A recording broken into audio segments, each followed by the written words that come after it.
Hello, my dear children. Welcome to the next class of literary theory. Today we are starting with Marxism. The social philosophy emerged after Karl Marx, the German philosopher. We are going to study about how capitalism affects the society, or the effects of capitalism on the working class, the proletariat class. We'll look into base and superstructure and so on in Marxism. Let's get into the slides. Marxism is a political ideology, and this political ideology is based on Karl Marx's analysis of capitalism. Karl Marx was a German philosopher, economist, historian, sociologist, socialist revolutionary. He lived in 19th century. And he developed his thought on society along with Friedrich Engels, another German thinker. He was also a philosopher, an economist, political theorist. And Karl Marx's major works are the Communist Manifesto, Das Kapital, and his thoughts on the society or his political ideology. Political theory influenced the intellectual history, influenced the society, influenced the economic history. And his critical theories about the society, about economics, his theories about politics, it is collectively understood as Marxism. And it holds the view that human societies developed through class conflict between rich and poor class, rich class. And you can see the picture, or so you can see certain pictures over here. I told you Marxism is a political ideology based on Karl Marx's analysis of capitalism. And you can see the picture here, a capitalist man, the private owner who owns the means of production, who owns the benefit. You can see the picture here. Before that, let me tell you about industrialization. Industrialization became prominent during 19th century. 19th century is a century of revolutions. Major revolutions were happening. Marx and Engels studied the society at this time, and he found that the revolutions were based on struggle for power. In the industrialized society, one person owns the means of production, and the people were working under him. Before the capitalism, it was feudalism. Feudal lords were there and peasants were working. And with the emergence of capitalism, the private owners emerged, and again the working class were working under them. In capitalism, the country's trade and industry are controlled by private owners for profit. What we see around now, the Baijus, or the industries, Reliance Industries, Geo, or whatever we see around, are all capitalism or the examples of capitalism. Private owners controls the profit. They have their own means of production. People are working under them. Capitalism is often thought of as an economic system in which private actors, private people control the property, and they work for their own interest to increase their wealth. Marx viewed capitalism as immoral. During that 19th century, industrialization was prominent there. People were working, workers were working in the industries, and private persons were in the ownership of the companies. And he saw that this system of capitalism, in which workers were exploited by the capitalist. See, when I see this, I can give you the example of Amazon, the giant. No, they who owns it? Is it an Indian company? No, it is an American company. The private owners, and here they are selling their products here, or they are taking the profit from another country. They are using our labor force. No, people from our country works for them, and the workers get a small amount of money, and the larger share of profit goes to the private owners. Poverty perpetuates in the society, or the individual interest of private corporations are given more importance rather than the needs of their workers. Individual interest um, is more prominent in capitalism. See, have seen many reviews of a famous education providing app. I've seen a criticism against that. That is, they are not at all worker friendly. It's not at all staff friendly. They just exploit the workers in the company, and they are always under pressure to complete their targets. They cannot complete at least 2 to 3 months successfully in the company because of the pressure from the higher management. So, what they are doing, this education providing platform, what they are doing, they're just exploiting the workers. The individual capitalist are wealthy people, and they have a large amount of money or financial assets. They invest it in business, and they take benefit from the system. They make profits, and they add wealth. And what they are using? They are using the labor power. The workers under capitalism, they don't have ownership, and they use their labor power for the capitalist. And what they get a small amount, they get a very low amount, but the capitalist people, or the owner who owns the means of production, they take a larger amount of profit. They take the benefit in return. They have increased profits. And Marx viewed capitalism as immoral because workers were constantly exploited by the capitalist. For Karl Marx, the goal of the Marxism, or his goal was the conquest of political power by the workers. That means workers own the power, and to abolish the private property by the capitalist people. That means private property should be abolished, means the profit would be shared equally, and the eventual establishment of a classless and stateless communist society. Their motto was that a classless society, that means there is no demarcation of rich people and poor people. There is no class in the society.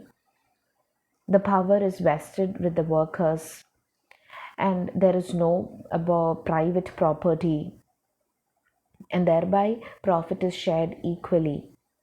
The definition of Marxism is the theory of Karl Marx, which says that society's classes, that means the conflict between rich and poor, are the cause of struggle, and that society should have no classes. Society should be a classless society should be there. An example of Marxism is that replacing the private ownership with cooperative ownership. Karl Marx believed that the workers would overthrow the bourgeois class or the upper class or the ruling class, the capitalist, and thus it would abolish the exploitation by the capitalist people. Capitalist people are exploiting the workers. They are using their labor. They are using workers, their labor power. Capitalist people are exploiting it because they are just getting only a small amount of their labor power. They're getting only a small amount. So Marxism or the Karl Marx envisaged this exploitation, to abolish this exploitation, and thus to abolish the hierarchy. Marx and Engels gave attention to economic conditions and political power. They gave attention to the condition of culture, they gave attention to the political power, and they saw in the industrialized societies, political power rested with individuals. That means the private owners, the factory owners. Political power rested with individuals or group of individuals, those who controlled the factory or the industry. These people, the private owners, had the power in them because they were exploiting a lot of people.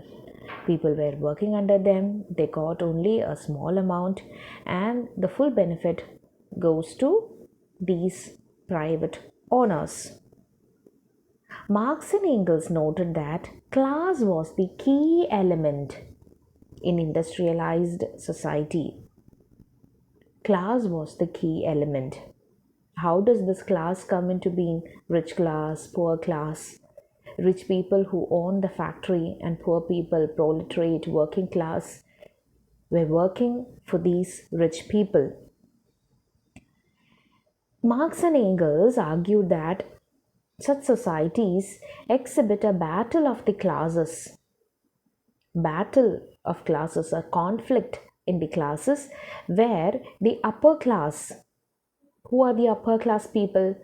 Feudal landlords, factory owners, capitalist people, the upper class, were controlling the working class. Working class means factory workers, proletariat people, and these working classes were under the control of the ruling class, the upper class, the bourgeois. This process of domination by the upper class on working class in the society becomes the central feature of Marxist thought. Class, we can say it is a division within a particular society. But in Marxist thought, class refers to the economic groups in the society, inside the society. But Marxist thought or Marxism envisaged a classless society in which all people are equal. There is no rich and poor class. Profit is shared by everybody. Instead of private ownership, cooperative ownership, they promoted. In Marxist thought, class refers to the economic groups within the society. One class of people controls the factory and industry, that means the upper bourgeois class, who also owned the means of production, the raw materials, the factory, everything owned by the upper bourgeois class. And the class of people, the other class belongs to the class of people works in the factory. The proletariat people, working class people, factory workers. The dominant class, the bourgeois class, controlled the lower class or the working class because the profit depended on the efficient management of the working class. When the working class works more efficiently, They get more profit. The dominant class, the bourgeois class, gets more profit. So they controlled the lower class and they took the profit. During the feudal period, the tension was between the feudal lords and the peasants. And in the industrial age, the struggle was between the capital class and the industrial working class. See, feudal lord, we have many instances in Malayalam movies, no? In Devasuram, we have the feudal lord, who has the power in him, feudal lord, Neelandan, Mangalashiri, Neelakandan, right? And the tension was between the feudal lords and the peasants, the poor people.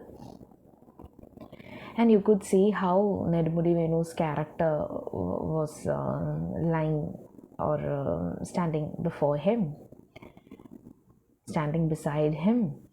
We can see the power is rested with the hands of this feudal lord. During the feudal period, the tension was between the feudal lord and the peasant, and in the industrial age, struggle was between the capital class, who had the means of production, who owned the means of production, the bourgeois class, and the industrial working class, that is the proletariat. In a capitalist system, the proletariat is always in conflict with the capitalist class. The two classes were always in conflict because the bourgeois class, who owned the means of production, and the working class owned nothing except their laboring bodies. Why these people are always in conflict? Bourgeois class, who had all the profit within them or who owned the means of production, and the working class only had their laboring bodies with them. Only a small amount of money they got. And Marxist thought terms this conflictual relation between bourgeois class and the proletariat class as the social relations of production. Marxist thought terms this relation as the social relations of production. These social relations are also exploitative. Why they are exploitative? Because dominant class controls the working class. Why they control the working class? Because the profit of dominant class depended on the working of the working class. Marxism argues that this relation between classes is the one that structures a society. Marxists gave importance to the economic realm, the money, the means of production. The economic realm is the most important realm in any society. Economic realm, it includes the means of production, the classes, the ownership of the means of production. The economic realm is the most important realm in any society. Class was therefore a matter of hierarchy in the society. Class was a matter of hierarchy in the society. And the upper class, the bourgeois class, had the power and they had the economic privilege. The upper class had certain privileges upon a person. Every class develops a particular forms of culture and forms of behavior. See, that means we say the working class culture or the mass culture, like that we say. Every class develops particular forms of culture. And the radical Marxist thinking incorporates religious beliefs, art forms, behavior, moral codes, also the cultural aspects of life. That means the non-economical things, cultural aspects of the life. They were moving from the power, they were moving from the economic realm to the culture of the society, how this economical realm had an influence on the religious beliefs, art forms, and the cultural aspects. Now we are moving into the base and superstructure. The most common concept and set of terms associated with Marxist thought is base and superstructure.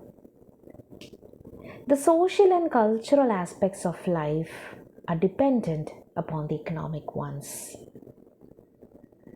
This is what the base superstructure model.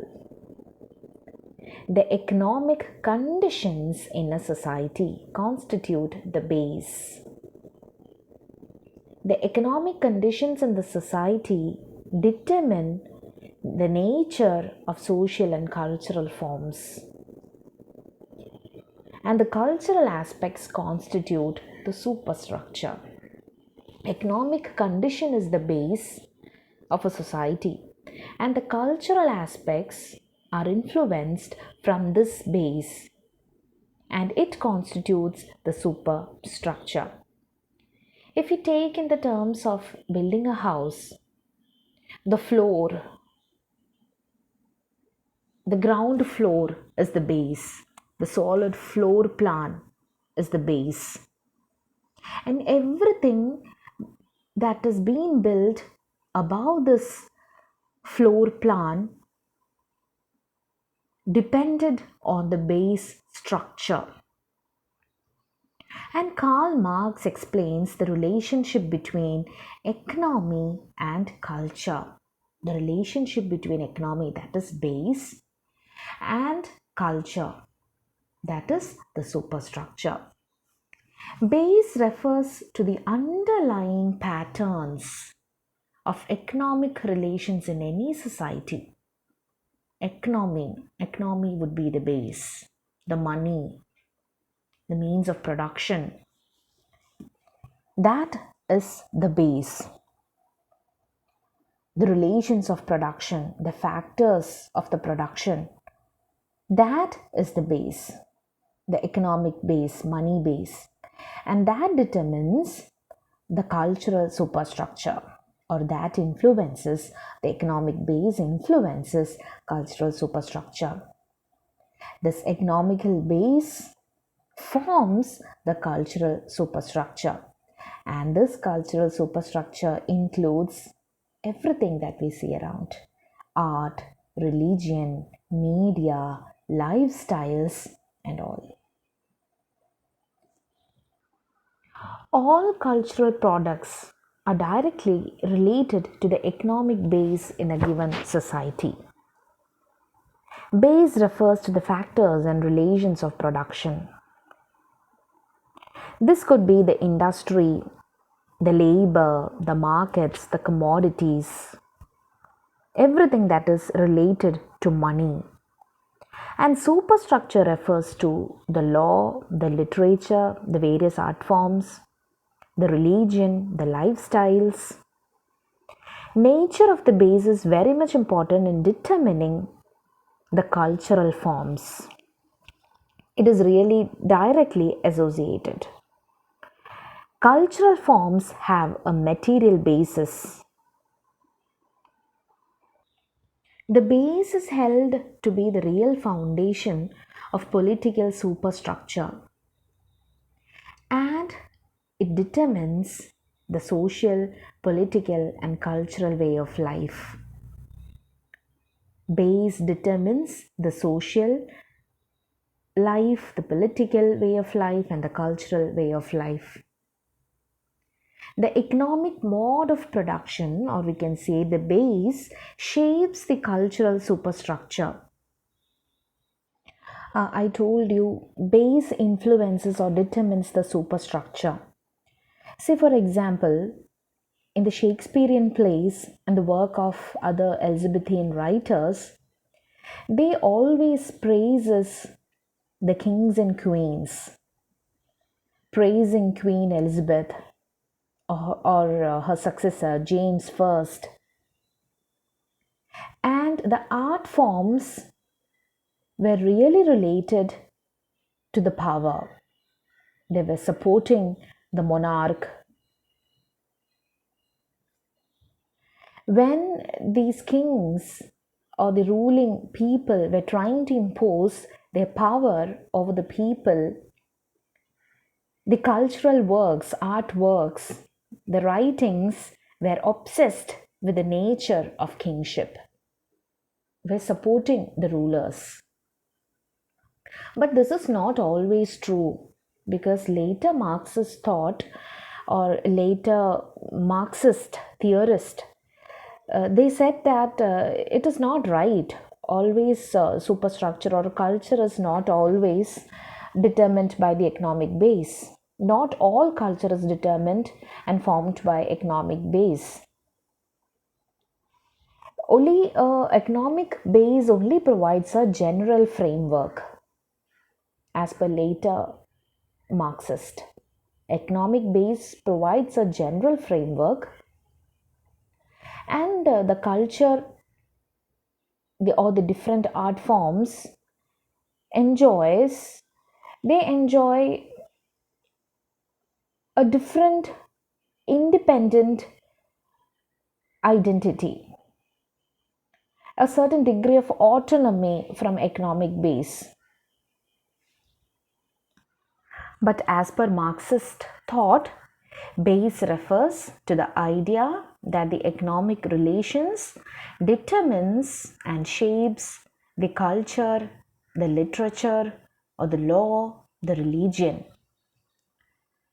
So that's it about today's class, and we will continue with Marxism in our next class. Thank you.